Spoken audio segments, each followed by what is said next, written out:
ರಾಜ್ಯ ರಾಜಕೀಯದಲ್ಲಿ ಸಂಚಲನವನ್ನ ಮೂಡಿಸಿದಂತಹ ಮುಡಾ ಪ್ರಕರಣದಲ್ಲಿ ಮತ್ತೆ ಸಿಎಂ ಸಿದ್ದರಾಮಯ್ಯ ಅವರಿಗೆ ಸಂಕಷ್ಟ ಎದುರಾಗಿದೆ. ಮುಡಾ ಪ್ರಕರಣದಲ್ಲಿ ಸಿಎಂ ಸಿದ್ದರಾಮಯ್ಯಗೆ ಮತ್ತೆ ಸಂಕಷ್ಟ ಎದುರಾಗಿದೆ. ಸಿಬಿಐ ತನಿಖೆಗೆ ಕೋರಿದ ಮೇಲ್ಮನವಿ ಅರ್ಜಿ ವಿಚಾರಣೆ ನಡೆಯುತ್ತೆ. ಈ ಸಂಬಂಧ ದೂರುದಾರ ಸ್ನೇಹಮಯಿ ಕೃಷ್ಣ ಅರ್ಜಿಯನ್ನ ಸಲ್ಲಿಸಿದ್ರು. ಸಲ್ಲಿಸಿದಂತಹ ಅರ್ಜಿ ಹೈಕೋರ್ಟ್ ವಿಭಾಗೀಯ ಪೀಠದಲ್ಲಿ ವಿಚಾರಣೆಯಾಗುತ್ತೆ. ಮುಖ್ಯ ನ್ಯಾಯಮೂರ್ತಿ ಎನ್.ವಿ. ಅಂಜಾರಿ ಅವರು ಅರ್ಜಿಯನ್ನ ವಿಚಾರಣೆ ನಡೆಸುತ್ತಾರೆ. ನ್ಯಾಯಮೂರ್ತಿ ಕೆ.ವಿ. ಅರವಿಂದ್ ಪೀಠದಲ್ಲಿ ಅರ್ಜಿ ವಿಚಾರಣೆ ನಡೆಯುತ್ತೆ.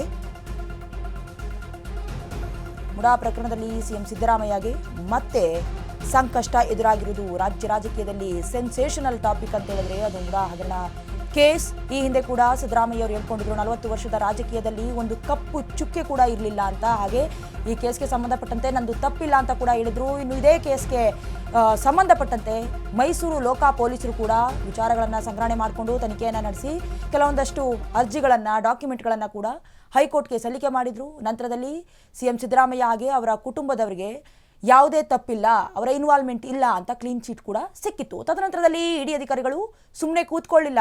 ಈ ವಿಚಾರದಲ್ಲಿ ಸಿಎಂ ಸಿದ್ದರಾಮಯ್ಯ ಅವರ ಕೈವಾಡ ಇದೆ.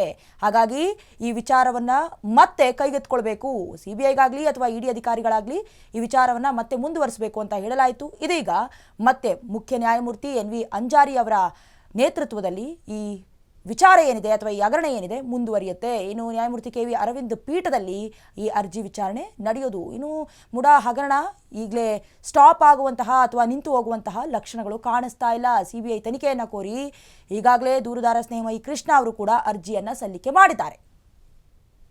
ಡೊನಾಲ್ಡ್ ಟ್ರಂಪ್ ತಂದಿರುವಂತಹ ತೆರಿಗೆ ಯುದ್ಧಕ್ಕೆ ಇಡೀ ಅರ್ಥವ್ಯವಸ್ಥೆ ನಲುಗಿ ಹೋಗಿದೆ. ಟ್ರಂಪ್ ತೆರಿಗೆ ಯುದ್ಧಕ್ಕೆ ಅರ್ಥವ್ಯವಸ್ಥೆ ನಲುಗಿ ಹೋಗಿದೆ. ಭಾರತದ ಷೇರು ಮಾರುಕಟ್ಟೆ ಅಲ್ಲೋಲ ಕಲ್ಲೋಲ ಅಂತ ಹೇಳಬಹುದು. ಕೇವಲ ಒಂದೇ ಗಂಟೆಯಲ್ಲಿ 23 ಲಕ್ಷ ಕೋಟಿ ರೂಪಾಯಿ ಸಂಪತ್ತು ನಷ್ಟವಾಗಿರೋದು. ಸೆನ್ಸೆಕ್ಸ್ 3000 ಹಾಗೂ ನಿಫ್ಟಿ 1000 ಪಾಯಿಂಟ್ಸ್ ಇಳಿಕೆಯಾಗಿದೆ. ಭಾರೀ ಪ್ರಮಾಣದಲ್ಲಿ ಎಂಫಸಿಸ್ ಷೇರು ಕುಸಿತ ಕಂಡಿರೋದು. ನಿಫ್ಟಿ ಐಟಿ ಸೂಚ್ಯಾಂಕ 3ರಿಂದ 6ರಷ್ಟು ಇಳಿಕೆಯಾಗಿರೋದು.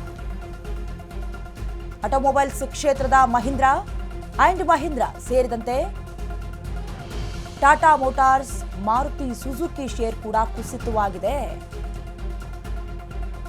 ಟ್ರಂಪ್ ತೆರಿಗೆ ಯುದ್ಧಕ್ಕೆ ಕಂಪ್ಲೀಟ್ ಆಗಿ ಭಾರತದ ಎಕನಾಮಿಕ್ಸ್ ಏನಿದೆ ಕಂಪ್ಲೀಟ್ ಆಗಿ ನಲುಗಿ ಹೋಗ್ತಾ ಇದೆ. ಅಂದರೆ ಇವರು ಪರಿಚಯ ಮಾಡಿರುವಂತಹ ಕೆಲವೊಂದಷ್ಟು ಬದಲಾವಣೆಗಳು ಅರ್ಥವ್ಯವಸ್ಥೆಯನ್ನು ಕಂಗೆಡುವಂತೆ ಮಾಡಿರೋದು. ಟ್ರಂಪ್ ಮಾಡಿರುವಂತಹ ತೆರಿಗೆ ಶಾಕ್ಗೆ ಇಡೀ ವಿಶ್ವವೇ ಶೇಕ್ ಆಗ್ತಾ ಇದೆ. ಟ್ರಂಪ್ ತೆರಿಗೆ ಶಾಕ್ಗೆ ಇಡೀ ಜಗತ್ತೇ ಶೇಕ್ ಅಂತ ಹೇಳ್ಬೋದು. ಜಾಗತಿಕ ಅರ್ಥವ್ಯವಸ್ಥೆಯಲ್ಲಿ ಅಲ್ಲೋಲ ಕಲ್ಲೋಲ ಸೃಷ್ಟಿಯಾಗಿದೆ. ಭಾರತ ಸೇರಿದಂತೆ ಚೀನಾ, ಜಪಾನ್ ಷೇರು ಮಾರುಕಟ್ಟೆಯಲ್ಲೂ ಕೂಡ ತಲ್ಲಣ ಸೃಷ್ಟಿಯಾಗಿದೆ. ಟ್ರಂಪ್ ತೆರಿಗೆ ನೀತಿಯಿಂದ ಬರೋಬ್ಬರಿ 7 ಬಿಲಿಯನ್ ನಷ್ಟ ಆತಂಕ ಕೂಡ ಎದುರಾಗಿದೆ. ಭಾರತದ ಜಿಡಿಪಿಯಲ್ಲೂ ಕೂಡ 1% ಕುಸಿತವಾಗುವ ಭೀತಿ ಇದೆ. ಅಮೆರಿಕದ ಷೇರು ಮಾರುಕಟ್ಟೆಗಳಲ್ಲೂ ಕೂಡ ರಕ್ತಪಾತ ಅಂತ ಕರೆಸ್ಕೊಳ್ತಾ ಇದೆ. ಅಷ್ಟು ನಷ್ಟವಾಗ್ತಾ ಇದೆ. ಅಂದರೆ ಟ್ರಂಪ್ ತೆರಿಗೆ ನೀತಿಯಿಂದ 7 ಬಿಲಿಯನ್ ನಷ್ಟ ಆಗಿದೆ ಅಂತ ಹೇಳಿದ್ರೆ ಭಾರತದ ಜಿಡಿಪಿಯಲ್ಲೂ ಕೂಡ 1% ಜಿಡಿಪಿ ಕುಸಿತವಾಗುತ್ತೆ. ಜೊತೆಗೆ ಚೀನಾ ಸೇರಿದಂತೆ ಜಪಾನ್ನ ಷೇರು ಮಾರುಕಟ್ಟೆಗಳಲ್ಲೂ ಕೂಡ ಕಂಪ್ಲೀಟ್ ಆಗಿ ತಲ್ಲಣವಾಗ್ತಾ ಇದೆ ಟ್ರಂಪ್ ತೆರಿಗೆ ನೀತಿಯಿಂದ. ಅಂದರೆ ಕಂಪ್ಲೀಟ್ ಅರ್ಥವ್ಯವಸ್ಥೆ ಏನಿದೆ ಜಿಡಿಪಿ ವರ್ಷದಿಂದ ವರ್ಷಕ್ಕೆ ಹೆಚ್ಚಾದಾಗ ಮಾತ್ರ ಅರ್ಥವ್ಯವಸ್ಥೆ ಸಮರ್ಥವಾಗಿ ಸಾಧನೆ ಮಾಡೋದಕ್ಕೆ ಸಾಧ್ಯವಾಗುತ್ತೆ. ಆದರೆ ಟ್ರಂಪ್ ತಂದಿರುವಂತಹ ತೆರಿಗೆ ವ್ಯವಸ್ಥೆಯಿಂದ ಕಂಪ್ಲೀಟ್ ಆಗಿ ಷೇರು ಮಾರುಕಟ್ಟೆ ರಕ್ತಪಾತದಲ್ಲಿ ಸಿಲುಕಿದಂತಾಗಿದೆ.